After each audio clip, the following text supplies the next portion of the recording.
বান্ধব সকল আছেন, আমার প্রিয়জন যারা আইও আছেন ওখানে আইছি তোমার যাবো সিলভার আউর সমুদ্র ঢেউ দেখতে হইলে আপনারা আউকা সিলভার আউর খুব সুন্দর সমুদ্র ঢেউদের ও ঢেউ খুব সুন্দর ঢেউ আমাদের সিলভার আউর আপনারা আউকা ঢেউ দেখার।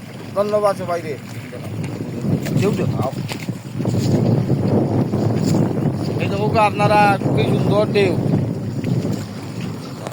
কি সুন্দর ঢেউ দেখলানি আপনারা কি আরে ঢেউ আমাদের ইয়র ওই তো আবারও ঢেউ দেখবিলাও কি সুন্দর ঢেউ সিলুয়া বিলের ঢেউ আমাদের সিলেট জেলার ফেঞ্চুগঞ্জ থানার সিলুয়া বিলের খুব সুন্দর একটা দৃশ্য, সাগরের দৃশ্য দেখা যার। ধন্যবাদ সবাই রে। আর আমার একটু সাপোর্ট করেন যেন ভাইয়া কল ভাই বোনেরা আমার সাপোর্ট করুক। ধন্যবাদ সবাই রে।